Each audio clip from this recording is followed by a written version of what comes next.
Welcome to the Westeros Media Podcast, Lessons from the Ashes. We are here to tell the Phoenix Rising stories, coming up from the ashes to build businesses, to build personal brands, to parent, coming out, all of it. The stories of those who came from nothing and did great things. We all have a Phoenix Rising story, and I can't wait to hear yours. Join me every week for new podcast episodes. And of course, make sure you follow the show so that you never miss an episode. See you soon.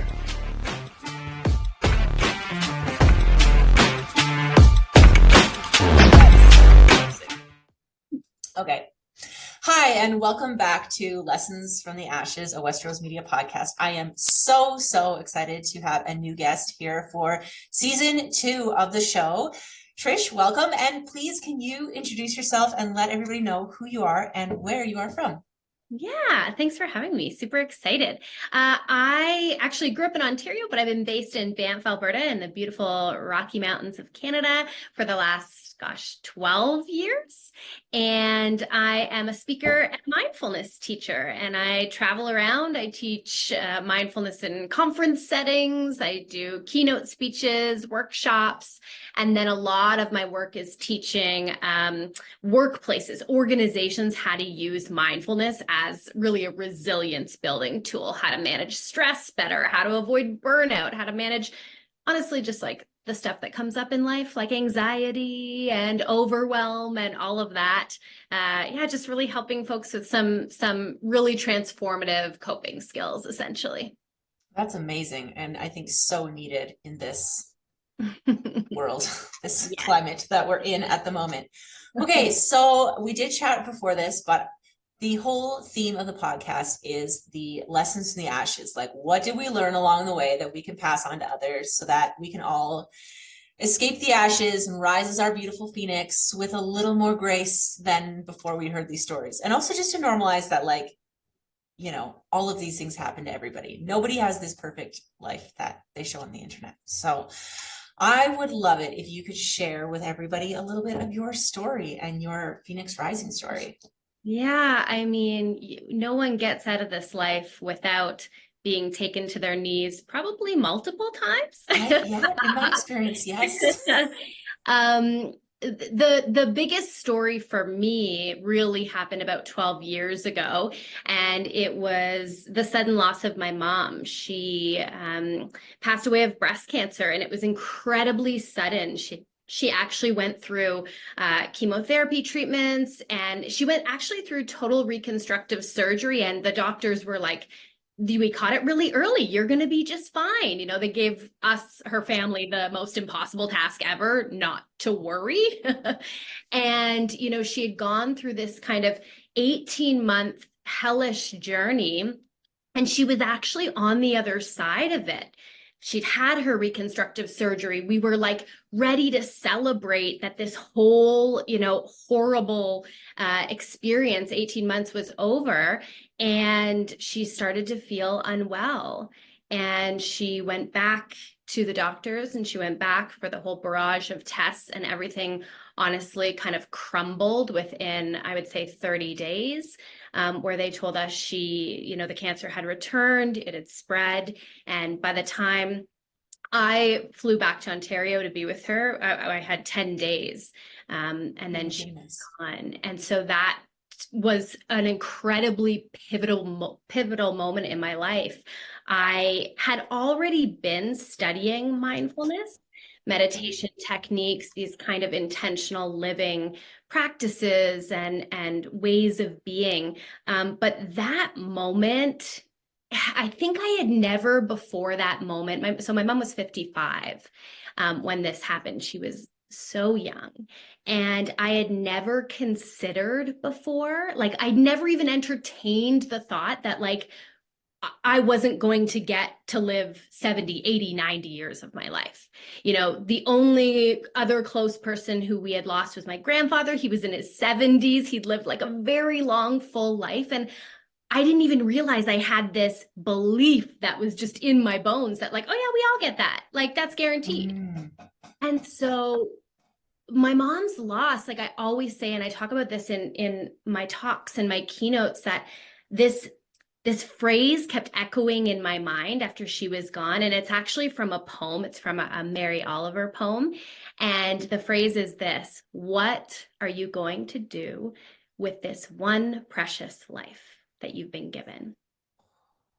Yeah.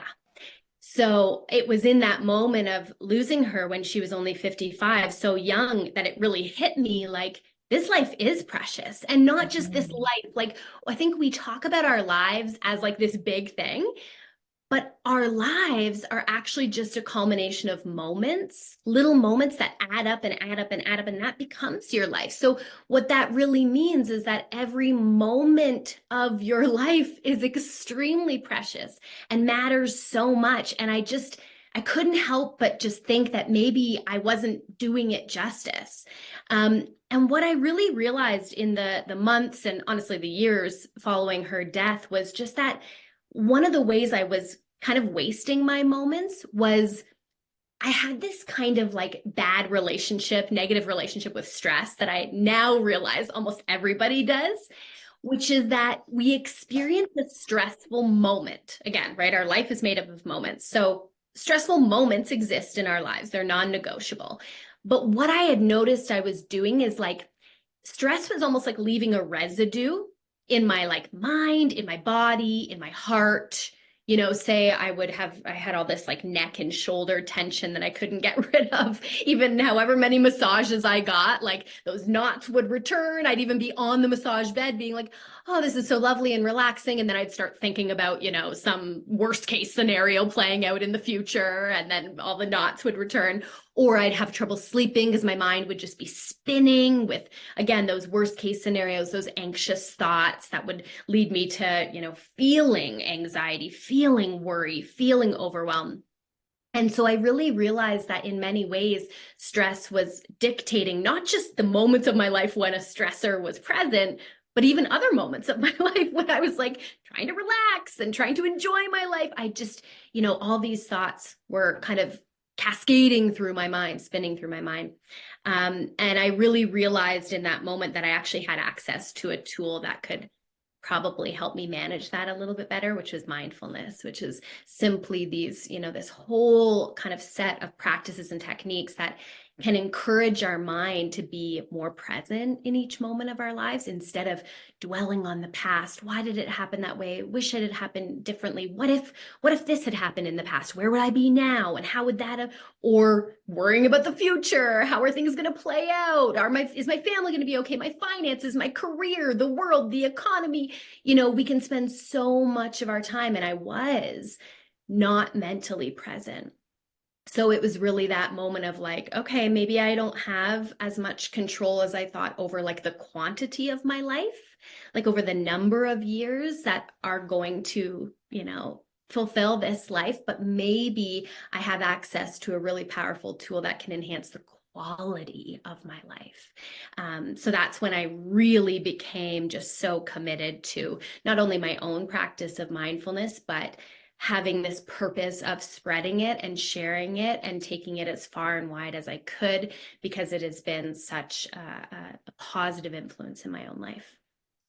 That's amazing. What a story. And thank you for sharing that. I know that can't be easy to talk about all of that. And I love how you're talking about like breaking it down into those little moments, because I feel that too. I'm like, when are the big moments? Like, are they all those moments? Did I miss them? Like, did they all come together? And it's almost like you don't know which are the big moments until like afterwards. And you're like, oh, that was it. I was there, but was I there? Right. It's like this nostalgia, right? We think back to like, oh, that was such a sweet moment. Oh, that was such a good moment of my life. But like, while it was unfolding, did we notice that? And we can't go back in time and go back and be grateful for it in the moment. But what we can do is we can be present and grateful for these moments that are unfolding in our life as they unfold. Yeah, I love that. And this has been like really on my mind lately, especially with like, there's just so much happening in the world. And I'm like, part of me is like, I just want to like not think about any of it. And then the other part of me is like, well, I can't like ignore it, but like, I want to be like, I don't want to like miss my kid's childhood because I was stressing about something happening across the other side of the world. And I also don't want to be like that guy who's like, I'm not going to think about it. And I find that like, especially like raising kids and running a business, I'm like, every moment counts. And I look back at my own childhood memories and I'm like, okay, like I don't remember big things. I remember all the small things, you know, the little tiny things, like sitting on the counter while my mom makes biscuits and stuff like that. And then I'm like, but what are my kids going to remember? And then I'm like, oh man, now I have to like be in all the moments. Like, do you ever get people who are like almost a little overwhelmed with having to be like present in all the moments? Well, I mean, yes, but also that is, it's impossible. It's totally right. impossible to actually like have 100% success in being mindful. It literally is impossible. So we kind of just need to like give ourselves a break and like remember our humanity. Like Right. I mean, part of what makes us a human is literally, I think one of the words, so for human is like Homo sapiens sapien, and it means we think. But we don't just think, we know that we think. Oh. Right? So like I have a dog. I don't have kids. I have a dog. She thinks, I can tell. She's thinking about going outside when she has to pee. She's thinking about what's, you know, when she's going to get her treat at night. But does she know that she thinks? Like, can she be like, oh, right now I'm thinking about that bone that I'm waiting for, you know, to get as my after dinner treat? No. But humans have that capacity. We have the ability to know. It's like we're laying in bed and we're anxious about this meeting, whatever our boss, I don't know, scheduled a one-on-one tomorrow. We have this ability to lay in bed and be thinking, oh my gosh, getting fired. It's bad feedback about this. They're probably going to get mad at me for this, blah, blah, blah. We have the ability to stop and go, huh, that's interesting. Right now, I can't stop thinking about this meeting tomorrow. So our brain is incredibly powerful, and it's actually a good thing, right? We want to be able to reflect into the past intentionally, right? We want to be able to look at the past in our lives and go, maybe when I said that thing, when I lost my, you know what, because my kid broke the lamp or whatever, maybe next time I want to act a little differently, right? Maybe I should work on that. Or we also want to be able to plan into the future, set goals, visualize vision for what we want in the future of our life, plan and take action. These are really important capabilities of our mind. And I think sometimes when we talk about mindfulness and we put it up on this pedestal, like we want to be present in every moment, we can forget that actually it's really important and it's a good thing our mind can go into the past and into the future. However, what we don't want is our mind just doing that at any given moment without our permission, without our intention, because then, like you said, we're going to miss out on all these moments of our life, right? Because we're taking a nice stroll through the forest with our family and we can't help but think about all the tasks we have to do at work tomorrow. That's not helpful.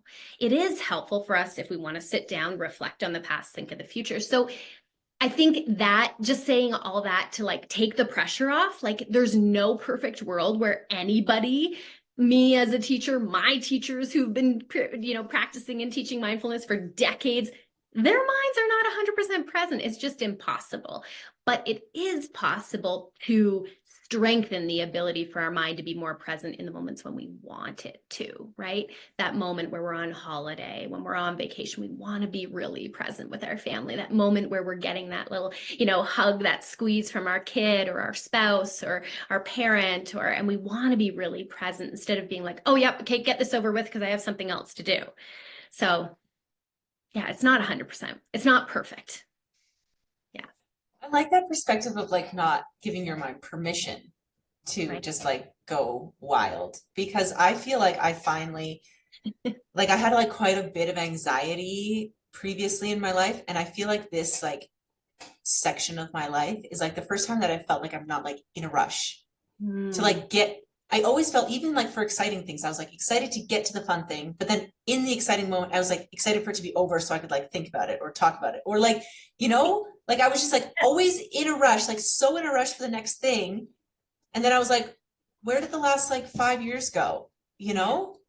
Yeah. And I find that like it's a hard trap, because you want to be excited for the things that are coming up, you know, and like for like the future, but like where's the like the line? Like, how can you not give I like that permission thing. Like, so how would you help your brain do that? Yeah. So it's really about like, so another word, mindfulness is such like a buzzword. I usually, when I speak to groups, I'll usually do like, if I'm virtual, I do little polls, or if I'm in person, I literally am getting people to raise their hands. So I'll say like, how many people here have heard the word mindfulness before? And I literally get like almost 100% of people like, yep, heard it, saw it on Time Magazine, saw it in a blog, saw it on social media, whatever. Then I'm like, okay, great. That's a start. How many of you would feel confident like providing a definition? If someone were to ask you, but what the heck is it? Would you like pipe up and say something? And then literally like more than half of people's hands go down. So I'm like, okay, here we are. We have officially entered what I call buzzword territory. Like we all know what it is, but everyone's like, but I don't really know what it is. And then I'll usually ask, and are you practicing it? Because mindfulness is like, it's kind of like playing a sport or playing an instrument. Like the people who are going to be able to embody it the most are the ones who are in the practice of it. But another word we could use for mindfulness is like intentionality, right? Which intentionality is like just the opposite of autopilot. So autopilot is like my big smart brain, my big smart human brain that can do all these like fancy things. It just gets to do whatever the heck it wants, whenever the heck it wants. And what we know about the brain is that whatever you think about grows. Whatever you think about grows. The way scientists put it is they say neurons that fire together in your brain wire together. So what that means is if you're on autopilot and every day you're driving to and from work, and every day you sit there driving to and from work and your mind starts to just spin with anxious, worrisome thoughts, those neurons are firing and wiring together. What you think about grows. Now, the chances that tomorrow when you drive to and from work, you're going to think about anxiety-provoking thoughts just increased. Then you do it again tomorrow. Then the chance that you're going to drive again the next day and think anxiety grows. What you think about becomes the inclination of your mind. So the problem is when we're on autopilot and we're just kind of letting our mind do whatever the heck it wants to do, it can start to create some unhelpful patterns. Our brain is literally wired to trend negatively because of survival mechanisms. So 2 out of every 3 thoughts you think, that's the rough scientific number, is that 2 out of every 3 of those thoughts are negative. Worries, fears, right? Concerns, worst case scenarios playing out. So the intentionality becomes, how do I actually pay attention? Remember, we're humans and we think and we know that we think. Mindfulness is about becoming aware of what you're thinking, knowing what you're thinking. Oh, here I am in the car thinking that anxiety-provoking thoughts. I'm firing those neurons together. They're wiring together. What I think is going to become the inclination of my mind. So now, instead of being on autopilot, I'm going to take a moment, maybe just feel the steering wheel under my hands. As soon as I do that, as soon as I connect to a sense, right? Sight, sound, smell, taste, touch. As soon as I connect to one of those senses, I'm right here, because that sense is unfolding right in this present moment, right? The steering wheel is warm under my hands, or I've got the window cracked open and I can feel a breeze on my face. And again, as you fire those neurons together, you wire them together. The more often you practice remaining present in the moment, or just simply kind of tuning or orienting your mind to the present moment, the easier that gets. And so it's an intentional thing, right? It's not just like, oh, my mind gets to do whatever. I'm actually making a choice that instead of feeding these anxiety-provoking thoughts, I'm going to turn, we can choose where we put our attention. Even the people who are listening to this right now, they could choose to really focus their attention on my voice, or they could choose to really focus their attention on a sound they hear in their environment. Maybe they've got kids in another room that are laughing and playing, or maybe they're standing. They could really shift their attention right now to feeling their feet on the ground. That's the power we have as human beings. We choose where we put our attention. So mindfulness is just more regularly choosing where we put our attention so that our mind doesn't get to just, again, kind of do whatever it wants. We get to make a conscious, intentional choice. Long answer. No, it's perfect. We got all the time in the world. I really like that because I think, especially with all the buzzwords and stuff, like I think, everybody is like using mindfulness as like, their own ad campaign now, right? Like you see like chocolate bars. So like, take your mindful moment. And I'm like, what? Really? Are we okay? Yeah. But I think it's harder when you're actually like going through the drudgery of like the day to day to like remember that. I know that I get that way. Like I know in my brain that like I should be mindful, and I like know that I should be like doing all of these exercises. And then sometimes I get to the end of the day and I was like, I wasn't mindful even once. Right. So So this is where meditation comes in. And some people immediately will go, oh God, pause. No, not listen. Don't pause yet. Listen, keep listening. People have lots of preconceptions of meditation, but I like to give an analogy. So let's say you go through your day and I don't know, maybe you want to redecorate your living room and you want to move your couch from one side to another. And you go, okay, great, I'm going to go do this. Or maybe you want to play with your kids and they're saying, Mom, pick me up, pick me up. And they're getting heavier moment by moment, day by day, because they're growing. And you want to do that physical skill with your body. You want to move your couch from one side of your living room to another, or you want to pick up your kid, but you can't, right? You go to do it and you're like, oh, I'm so weak, right? Maybe what might pop into your head at that moment, what do you know? If you're like, I'm too weak to lift up my kid, or I'm too weak to move this, and it's something I really want to do, what would you need to do to solve that? get stronger. Get stronger. How do you get stronger? Lift super big weights in the gym. Great, amazing. Do some form of exercise, right?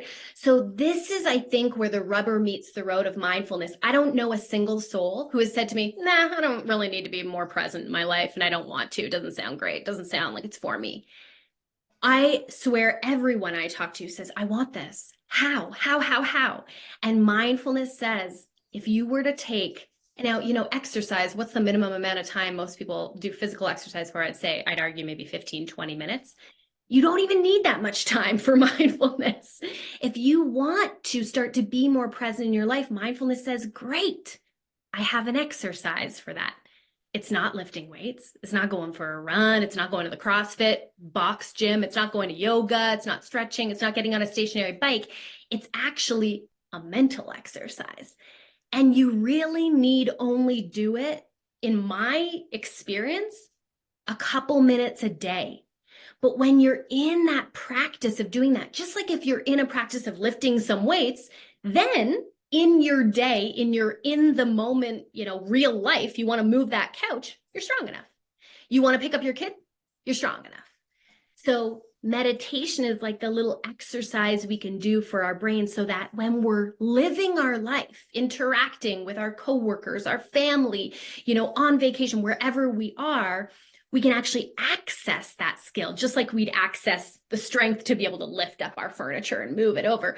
We can actually access the mindfulness skill. But if we haven't practiced it, it's really quite hard to access because life is really fast paced. There's a lot of challenges flying at us, lots of kind of chaos. Life inherently, its very nature is that it's chaotic and everything's always changing and it's unpredictable and it's volatile. So we can't really expect to be able to access mindfulness if we haven't practiced it, just like we can't expect to be able to access physical strength unless we've actually honed it previously. Okay, so I like how you've explained this because even though I have done meditation for like a couple of years, not like super successfully, but I do try, I for sure thought it was like, you're supposed to like get in that groove and then like that's supposed to last the whole day. Not like I thought it was like you fill up the little tank and then you use it the whole day, but it's like an exercise. I like, okay. Training your brain. Again, remember, neurons that fire together wire together. Right. So in the morning, I do my practice in the morning, but you can do it anytime. That's a big question. People are like, when's the best time? I'm like, the time that you're going to do it is the best time. If you're not a morning person, don't you dare tell yourself you're going to do it in the morning. It's not going to work. So when you sit and you make that time each day, you're practicing, noticing your mind wander, bringing it back to the present moment. Oh, there it goes. It wanders, bringing it back, Then you're going to get into your life and you're strengthening that skill. So then you're in the car driving home and you're noticing your mind wander to anxiety provoking thoughts. And you're like, whoa, whoa, whoa, wait, come back to the present moment. And you're able to do that because you've already practiced it. Oh man. Okay. That's a really good reframe. I had not thought of or heard of it like that before. Okay. So lots of the people who listen to the podcast are entrepreneurs and run their own business. So Okay. do you have any suggestions for like specifically people who are like in the chaos of like running a whole business whilst also doing life? Yes. Like where would you start?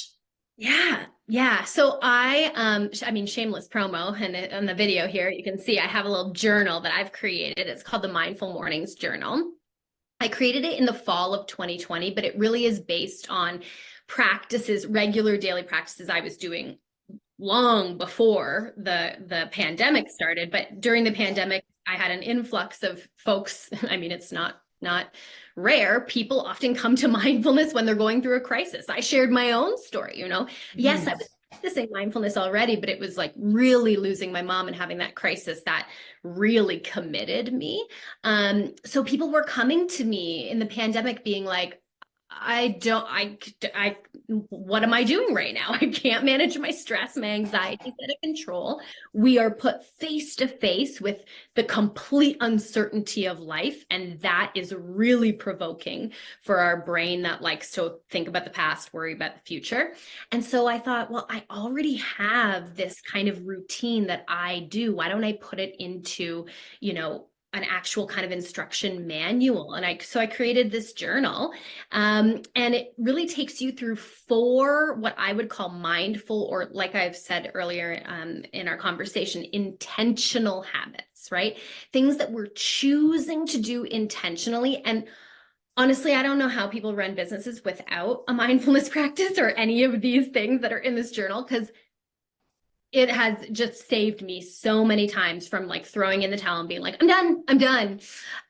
So it starts with a mindfulness practice, or you could call it a meditation, something where you actually sit down, you stay for as little as 1 minute and practice a technique. As many as, I don't know, you want to do 10 minutes, 15 minutes, you have that time, beautiful. But it's flexible. It's as little as 1 minute of a mindfulness technique, a meditation. Then it goes into a gratitude practice. So remember how I was saying, if you practice a meditation, you've trained your mind to be present, then during the day, it's going to be easier. That's kind of like a gratitude practice too, right? When we train our mind to look for the positive things that are occurring in our life, then as our day unfolds, we start to see them a little easier. It's kind of the same thing. So there's a gratitude practice. There is a goal setting practice, because as much as I think it's important to be present in our lives, I also think it's really important to plan out where we're headed and be taking intentional steps today to get us where we want to go in the future. So there's a really powerful goal setting method. And then at the end, but before you're about to go on with your day, there's something I call a daily intention setting practice. And the prompt is this. It says, no matter what unfolds today. That's just a reminder to people that our life is uncertain. We never really know what's going to happen, because we all have our calendars. We think we know. We're like, I have this, that meeting, this thing, kids soccer, kids hockey, whatever. No, we don't know. We don't know. Preach. So yeah.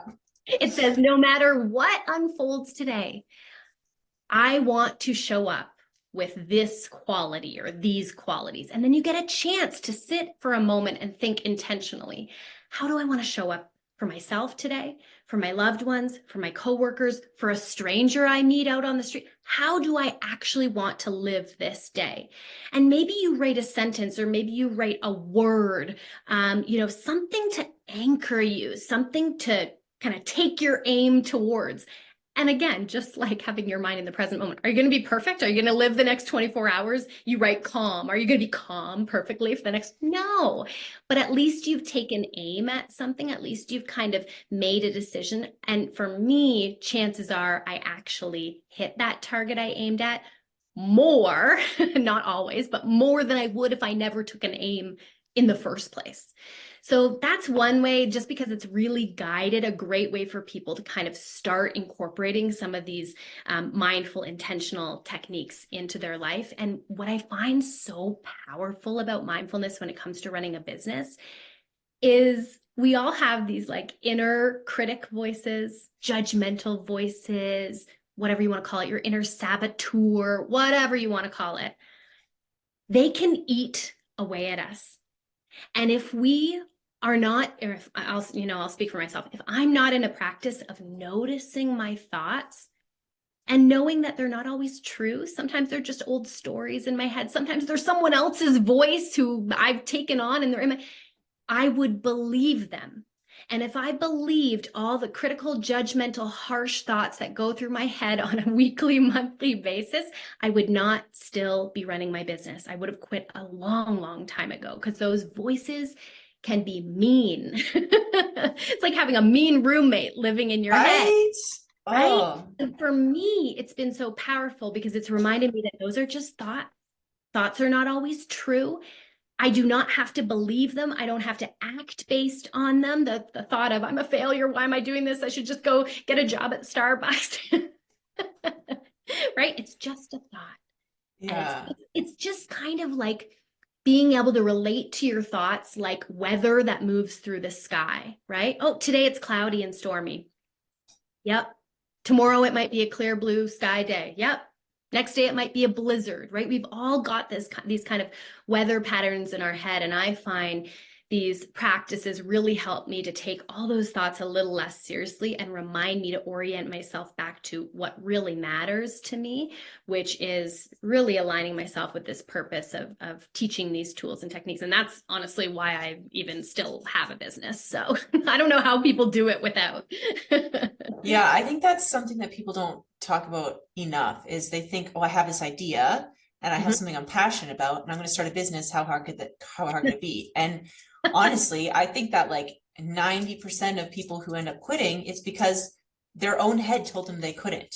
That's you know, right. like the amount of people who come to me like, oh, like I would, but I can't because insert every excuse ever, right? And 90% in their own way. Yeah. And it's all just, they don't think that they can. Yeah. Because like, really, if you look at all the amazing people, they're just simply the people who are like, well, I'm going to do it anyway. That's right. And when they've failed and they've continued, right? They haven't let failure stop them dead in their tracks, right? That's something I always often come back to. It's like, Trish, the only people who are more successful than you, it's not that they've never failed. They just have never let the failures stop them to a dead stop. They've kept going and they've learned from those. So mindfulness can even be helpful to help us just kind of retrain and refire and wire some of these thoughts in our mind so that maybe that starts to become your default thought instead of your default thought being, well, who am I to run a successful business? And I'm just going to fail. And I've failed at everything I've ever done in my life. And I don't know how. And I don't, right? We can start to kind of rewire some new, supportive, encouraging thoughts. Yeah. Okay. This is really interesting because I've been really doing like a lot of challenges and workshops around like consistency and like helping people stay consistent and like using their confidence at the same time. And one thing that I really noticed is like the people who come in and they're like, oh, I'm bad at social media. I, need help with my business. And I'm like, okay. And then they go through this whole thing and they have this literal proof. Like I make them use a checklist because I'm like, you have to be able to look back. And by the end, they're like, oh, I suck at social media. I'm like, but you just posted every single day for the last 90 days. And they're like, oh yeah, I guess maybe I'm good at this. I'm like, yes, like that's why like I used to only teach consistency. Now I'm like, no, we need more than that in here because mindset. You can post, you can do the thing every single day and still think that your brain is still telling you didn't do it. Like it blows my mind the amount of people who are like, I'm terrible at this. I'm like, but you've been doing it every day for a year and like look how much better you are. And they're like, huh. Yeah, they haven't even noticed the shift. It's like they didn't notice how much they've grown. And they've been thinking those kind of negative thoughts. Yeah. Long. And another way for you and for your listeners to think about this is every time you think, so let's pick one of those like thoughts that an entrepreneur would have. Like I suck at social media. Okay. Yeah. Every time they think that thought, I've totally thought that thought before. Every time they think that thought, I want you to picture your mind like a garden. Your mind's a garden. And thoughts that are like, I'm good at this. I can do this. I can learn this. I'm good at what I do. Those kind, supportive, helpful thoughts are like the flowers you want to see grow in your garden, or the tomatoes or the cucumbers or the nourishing things, right? Every time you think a thought like, I suck at social media, that's like a weed. And every time you think, no matter which thought you think, the flowers or the weeds, it's like you're pouring water and fertilizer on it. And what does that do? It makes it grow bigger. So every time, and there's like some statistic, like we think roughly 80 to 90,000 thoughts a day. And then like 90% of those are the same thoughts we thought yesterday. It's because we're watering them. Every time you think it, you're watering it. And it's growing, growing, growing. And eventually, for some of us, those weeds take over, right? The whole garden. And that's really those moments where it's like, I'm just ready to work at Starbucks. Yeah. But we can also water the flowers, right? And that is a lot of this practice too. But first is becoming aware of what kind of thoughts are even in my head. And then how can I actually be intentional about what I want to fill my mind? Oh, yeah, that's so interesting because I think a lot of people, they don't even realize, like I know that for sure. Like I feel like there was chunks of my life where I was just on autopilot and I look back and I'm like, that's right. Like I had pictures, but I don't know what happened, you know? Yeah. And that's like kind of sad to think about. That's right. Well, what are we missing? We're missing our literal life. Yeah. Right. You were saying a little ways back, you were saying, I'm looking forward to this and I'm looking forward to that. And I can't wait for this thing that's coming in the future. And we somehow kind of get in this delusion that when I get there, maybe it's like, oh, I can't wait. I'm going to Hawaii. Actually, I'll just use a perfect example, a real example. My family is taking a trip to Jamaica in 3 weeks. So if all I do right now, 3 weeks from my vacation, if all I do is sit here and dream about, oh, it's going to be so nice to be there, what am I training my mind to do? Think into the future. But then I have this delusion that when I get there, I'm going to somehow be able to be mentally present, except for the last 3 weeks or 2 months or 6 months, maybe. I've been training my mind how to think about the future. So what's going to happen when I get onto the beach of Jamaica? My mind's going to think about the future. And I'm going to be like, what are those emails? Who's emailing me? What am I missing right now with work? And how am I going to catch up when I get, right? Every moment we're training our mind. So if we don't want to miss the really sweet moments of our life, we kind of also have to be present for the moments that maybe are a little boring. That's a thing in our society. No one wants to be bored, right? We can't be present with our own, so we're like distracting ourselves. And we also have to be present for the moments that kind of suck sometimes, right? Because the truth is there are moments in life that are sucky.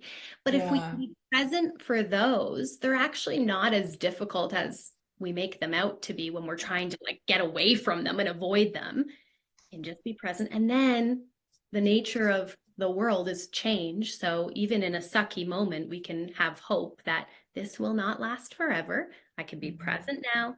And then when things improve, I'll be able to be present then. And then things will maybe get sucky again. And I mean, that's life, right? Like, it's a whole series of ups and downs. But what I've found for myself is doing my best to be as present as I can for all those moments. Even though I'm more present for the sucky moments, it's like it's actually enhanced my life. Instead of trying to run away from the sucky moments and like get more good moments and kind of cling to and, really try to strive for all those good ones and avoid the bad. It's like, I'm just going to do my best to be present for it all. Yeah, I had a moment recently where I was like really upset, like so sad, but it was like for a good reason because I had met somebody and then I was like, I had to like say goodbye. And then I was like, this is like the most sad and happy I've been in a really long time. And I was like sitting there and I was like, I can't experience the happy without the sad right now. And it was like this weird, like clarifying moment for me because I was like, like you can't have the good without the bad. And if I ignore it, then I don't get the good. That's right. It was like really like light bulb moment for me. This is such a throwback. I don't even know what year this movie came out, but I was younger and it's called Vanilla Sky. It's a Tom Cruise movie. Oh yeah. I remember, I should go watch it again. I'd like now I want to too. But there's a phrase in that movie that I think just like it gives a conciseness to what you just said. And they said, without the bitter, the sweet ain't as sweet. Oh, love that. Yeah. That's what I'm going to name the episode. Beautiful. Hey, I love this. Okay, so if somebody in business is like, I'm like in my whole garden's weeds, like, where do I even start? Yeah. So they buy your journal, and then what else do they do? Yeah, that's it. They can go through it. So basically the first like 10 pages are an explanation of like why I made the journal, what each of the practices are, how to do them. And then it's all prompts. And again, like I usually like to say it could take you as little, like really, it could probably take you as little like as like 3 minutes a day. Or if you want to extend it, so the mindfulness practice part of it is the kind of adjustable part. So you could make it a minute, you could make it 5, 10. So however much time you have in a day, you can kind of extend it or contract it as you need to. And I would say start to go through it. You know, I think there's about, if you go through every page, if you were to complete the whole journal, every prompt page, it's about 4 months of pages. Oh, wow. I often suggest people like, don't force yourself to do it every single day, but try to do it daily-ish, right? So maybe 3 days a week, 4 days a week, and just start to notice things like how you're relating to your life as you go through it. Often what I hear from people is even before they notice a benefit, actually other people start to say things to them. Oh. Their spouse, their coworkers, sometimes their kids are like, what are you doing differently? Like you're different. What's going on here? You're more calm, you're like happier. What's happening here? And people are often curious. So, honestly, I would just say start there. It's a really simple practice. And I would encourage people to not assume that something that's small and simple, like again, I said it could take you like 3 or 5 minutes in the morning to go through the prompts. Don't assume that something small like that does not have profound impacts on the way you live your life. And I often give this example, like think about brushing your teeth, right? Because I think we so easily think, oh, I'm so stressed, I'm so anxious, I'm so overwhelmed, I need a big change. I need to quit my job, I need to move to Mexico, I need to live on the beach. That's how I'm going to be happy. That's how I'm going to be stress-free. And it's like, I guess there's people doing that, but like, that's big. And then we think, oh, doing, 2 minutes of meditation, that's not going to change anything. Do you know how stressed I am? And I get that. I have compassion for that. But think about brushing your teeth, right? I spend a total of 4 minutes every day brushing my teeth. 2 minutes in the morning, 2 minutes at night. It's timed for me because I have one of those, fancy electric toothbrushes. So I'm no less than 2 minutes and 2 minutes. And that's a very small amount of time. We might think, what can we do in 4 minutes that's going to change? But that has a really big impact on my dental health, right? I also go to the dentist a couple times a year. That's important. Do a little flossing, not as much as I should. But so let's not assume that a small change in your life can't have pretty big impacts. I now, I started my meditation practice very small. I started with 1 minute a day because it's all I could handle because the noise up there was so much, like to sit for a minute and notice my thoughts was overwhelming as it was. And then I slowly added a minute at a time when I felt ready. At this point, I'm like over a decade into my practice, again, daily-ish, not every single day, but daily-ish. And I've worked my way up to 10 minutes. And I find that I actually have not added on time. I'm finding that a 10-minute investment of my time seems, for me, the magic number where it's like, it's not too much. When I say to myself, I'm going to do 10 minutes in the morning, it's not like, oh my God, where am I going to find that time? It's too much. I have too many things. It works for me on that level. And it also works for me in that as my day unfolds, as I go about my work, my interactions, my relationships, I find that 10 minutes is like an investment of time.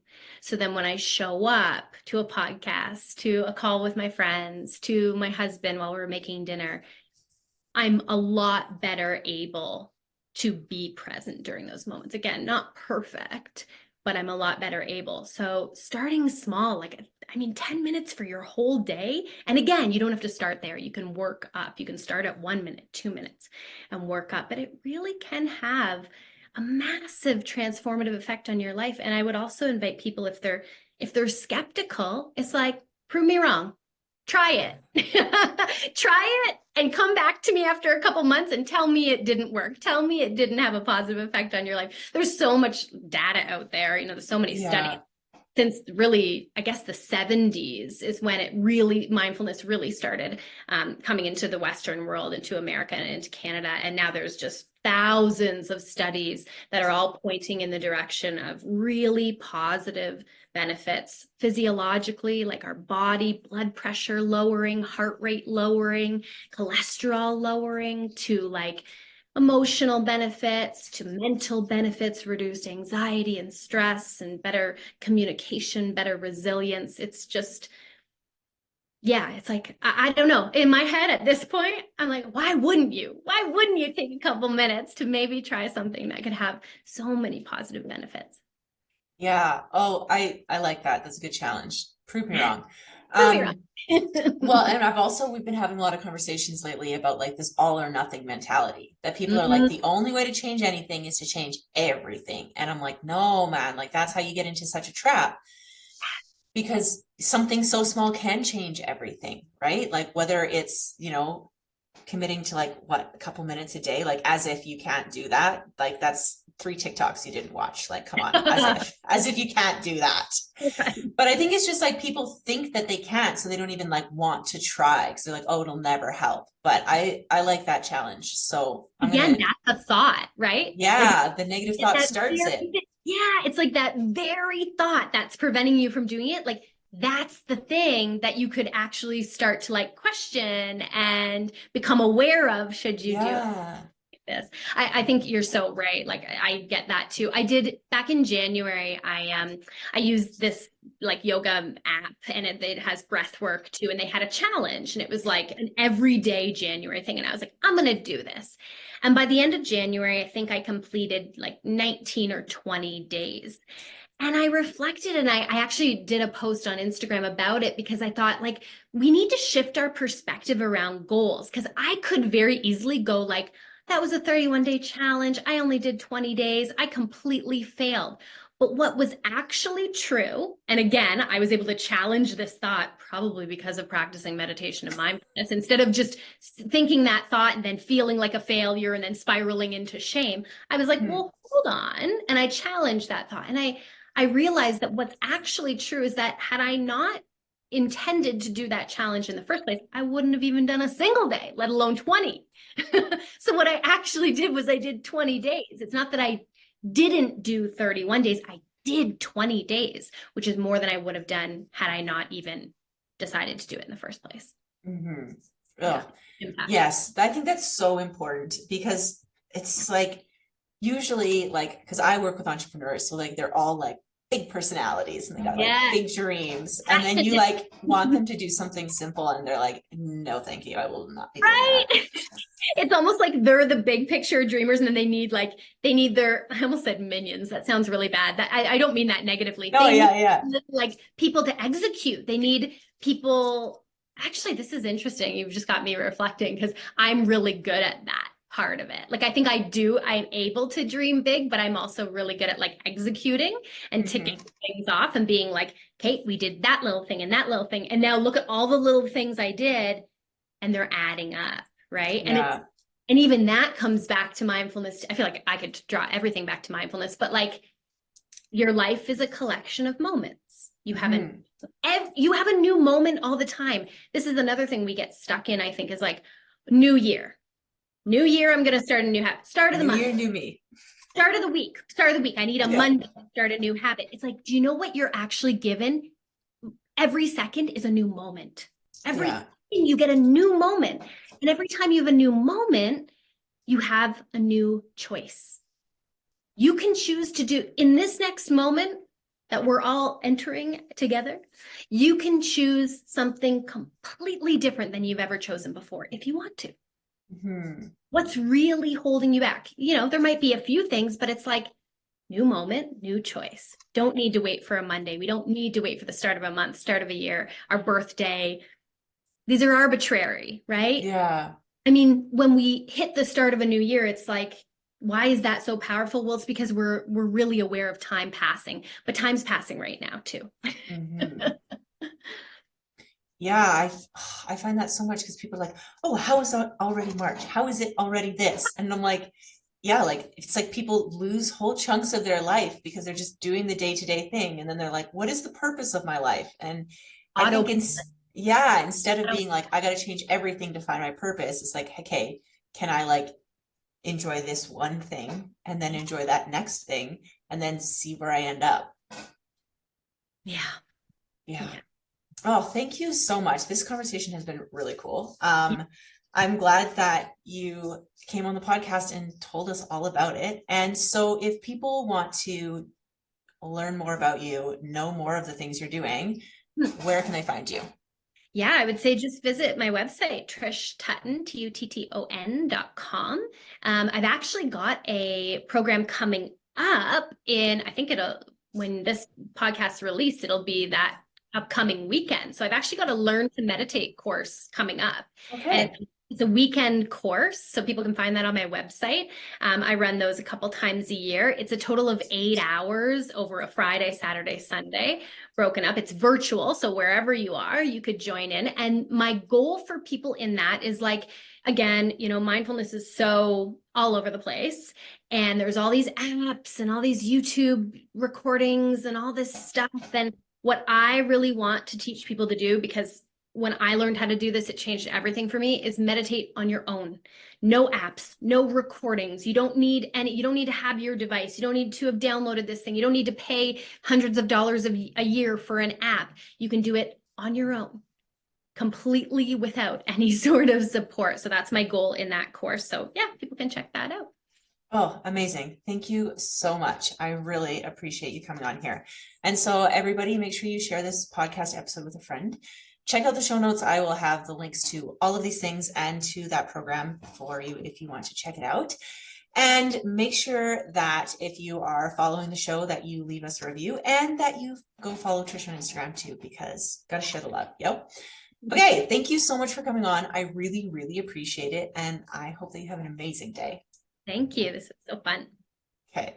Hey, I'm Stephanie Rose, and I am the host of the Westrose Media podcast, Lessons from the Ashes. Make sure you follow me on Instagram and on Threads and on TikTok and all the places. My handle is @Westrose Media. Check out my website too. There are so many resources for people just like you, people who are climbing out of the ashes, ready to make a new life. I got you, babe. Make sure you follow along. Make sure you subscribe to the podcast. That way you never miss an episode and I can keep doing the magic. I can't wait to keep going. Let's get into it.